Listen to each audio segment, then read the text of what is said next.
culpable soy yo. ¿Cuántas veces no habremos estado en esta situación de sentirnos culpables por algo, ¿no? A veces este acto, ¿no?, de por mi culpa, por mi gran culpa, realmente se convierte en algo enorme que muchas veces no podemos manejar, la culpa. Vamos a hablar sobre este tema con Luciana Stiglitz, que es directora de Inner Healers. Bienvenida, buenos días. Gracias, buenos días, gracias por la invitación. Y también estamos con Leopoldo Carabedo, que es psicoanalista. Bienvenido, Leopoldo. Gracias. La culpa, culpable soy yo, ¿no?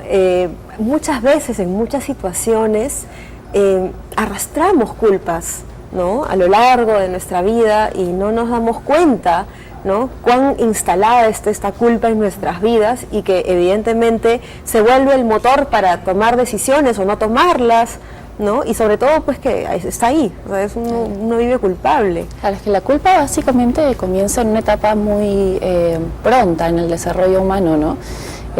Todos estos deberías cuando eres pequeño, sí, no, es parte del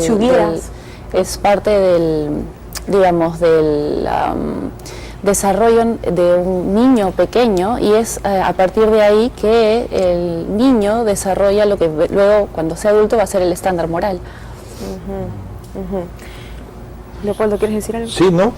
Coincido con Luciana, que dice que esto comienza muy temprano y tiene que ver con los ideales de una sociedad que marca las cosas que la gente debería hacer o lo que debería evitar hacer, ¿no? Entonces están los dos extremos que se van como metiendo poco a poco en la mente de los niños y van convirtiéndose en una manera de entender el mundo, ¿no?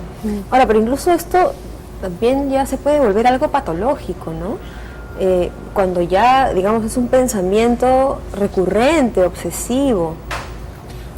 La culpa tiene una parte positiva también, porque la gente que no siente culpa, claro, es gente que puede hacer daño a los demás porque no siente que eso le importa. La culpa nos permite, el sentimiento de culpa nos permite proteger a los demás, ¿no? Y como tú bien dices, se puede convertir en patológico cuando se convierte en una idea que no nos abandona, una especie de abeja ahí en el oído que nos está taladrando, ¿no? Claro, es que la culpa responde, o es una respuesta, mejor dicho, de tipo emocional o conductivo ante un estímulo que está sucediendo. Entonces nosotros, ante este estímulo, ante este hecho, tenemos una percepción, y esa percepción es la que de alguna forma genera que nosotros sintamos o experimentemos la culpa.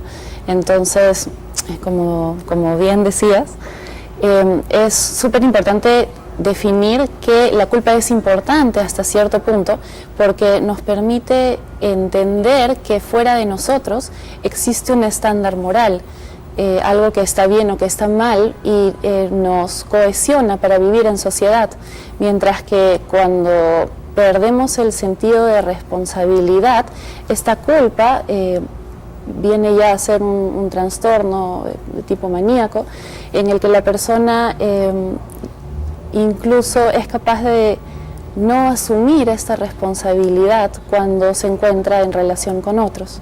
Ahora, yo me pregunto, ¿será lo mismo sentimiento de culpa que culpa y responsabilidad? Porque, digamos, uno puede decir, ok, yo asumo la responsabilidad sobre esto que ha sucedido y como tal miro de aquí adelante qué es lo que yo puedo hacer, ¿no? Entonces, por eso, ¿será lo mismo sentimiento de culpa, responsabilidad? Lo que puede ocurrir es que alguien cometa algo, dañe algo, rompa una luna, por ejemplo, ¿no? Es responsable de haber roto la luna, y si lo ha hecho adrede, bueno, además tiene la culpa por no haber cuidado la luna. Ahora, puede que alguien no haya roto la luna, sino que haya sentido, imaginado cómo quisiera romper esa luna. Y esa persona puede sentirse culpable de haber imaginado o pensado esas ideas, ¿no? Y eso puede ser tan terrible como el hecho de hacerlo. De haber roto la luna de verdad. Claro, porque la culpa, digamos, responde a la percepción que nosotros tenemos de algo. Entonces, en el caso de la luna podemos haberla roto y es la percepción que tenemos ante esta rotura de luna. o podemos no haberla roto y entonces es nuestra percepción del no haberla roto también. Por ejemplo, si estamos en una cola para comprar pan y solamente quedan 3 panes y somos 4, es muy probable que la persona que sienta culpa elija no llevarse el pan para luego no sentirse culpable, por ejemplo. Entonces es muy curioso porque depende mucho de nuestra percepción de lo que es la realidad en ese momento. Ahora, ¿hacer culpables es algo que nos enseñan o es algo que ya es inherente en nosotros y que nacemos con eso? Bueno, es un desarrollo, ¿no? Digamos, el ser humano se va desarrollando y en este desarrollo recibimos información de nuestros padres, en los colegios, y se nos van estableciendo pautas sociales de lo que está bien y lo que está mal.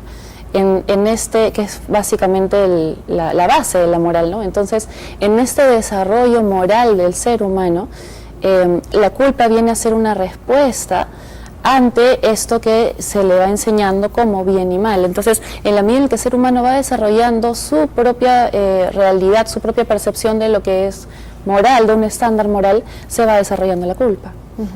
Leopoldo, ¿querías decir algo? Sí, yo pienso que es las dos cosas, ¿no? Hay teorías que plantean que hay una serie de etapas en las que se va desarrollando el criterio moral, pero esto no se podría desarrollar si es que no hubiese en el entorno, porque unos parámetros, ¿no? Y eso, además, el hecho de que en distintas culturas se valoren algunos aspectos distintos que otras, nos señala que la moral también tiene que ver con el contorno social, los valores, ¿no? Esto que Luciana planteaba como las percepciones están dadas también por el entorno social que nos construye, nos ayuda a construir la manera como percibimos, ¿no?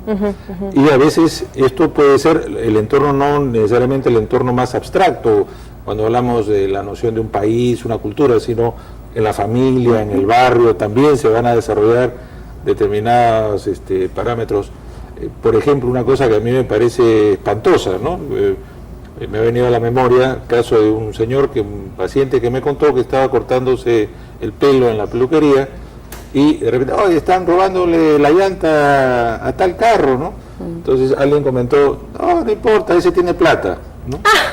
Entonces, en el entorno de esta persona que hizo ese comentario, para estas personas cambia el hecho de asumir que la otra persona tiene o no dinero, y eso hace que se trastoque pues todo el valor moral de la acción, ¿no? A eso me refiero, que puede cambiar, y también hay personas en entornos mucho más cerrados donde de repente los valores morales son inamovibles y eso también se convierte en un tormento, ¿no? Ahora, y cuando esto es un poco visto la culpa hacia, digamos, para otros, ¿no? O sea, para terceros, ¿no? Yo me siento culpable por algo que le está pasando a un tercero. Y si es para con nosotros mismos, si es algo que a nosotros nos ha sucedido y inmediatamente decimos, bueno, esto me ha sucedido porque es mi culpa, ¿no? Pero nosotros existimos siempre en relación con el otro. Somos un ser humano en relación con otros. Entonces, siempre va a tener que ver con lo que sucede alrededor de nosotros y cómo nosotros percibimos y nos sentimos en relación con esto, en relación con el otro. Entonces, incluso lo que nosotros sentimos o la reflexión que podemos hacer sobre nosotros siempre va a también tener esta otra cara, que es la relación con el otro. Lo que tú escribías también tiene que ver mucho con lo que se llama la compasión. La compasión es una base, un preámbulo para lo que puede ser después el desarrollo del cuidado y la protección del otro, porque yo me puedo sentir culpable porque eso también me ayuda a prever lo que va a ocurrir. Entonces, si yo voy a hacer algo que te puede dañar, voy a evitar hacerlo. Entonces también me ayuda a frenar mis impulsos, ¿no? Y la compasión es ese sentimiento de comprensión del otro, del dolor del otro, que me va a permitir entender que si es que yo hago algo, voy a hacer sufrir a la otra persona. Si esto no se desarrolla en el ser humano, entonces la posibilidad es que después haya un trastorno de personalidad, ¿no? Algunos le llaman incluso los prefrontales, los neurólogos, ¿no? No tienen esa capacidad de entender, o sea, saben, no es que pierdan la capacidad intelectual, pero lo que pierden es la protección del otro, la responsabilidad por el otro. Yo un poco quería preguntar esto porque cuando, digamos, asumimos una culpa en nosotros mismos, que si bien es cierto puede estar relacionado al fin y al cabo con nuestro entorno, ¿no? Es también, digamos, ya un comportamiento en sí mismo, ya se puede tornar un hábito incluso, adjudicarse la culpa de algo, ¿no? Vivir siendo culpables o vivir sintiéndose culpables, porque esto a su vez puede ser la justificación para otras cosas también, ¿no? En todo caso, vámonos a un corte y al regresar vamos a hablar un poco más en profundidad de esto y sobre todo ver cómo podemos vivir sin culpas, claro, cuando es una culpabilidad que nos trae pues definitivamente algo negativo, ¿no? Vivir sin culpas. Con esto volvemos.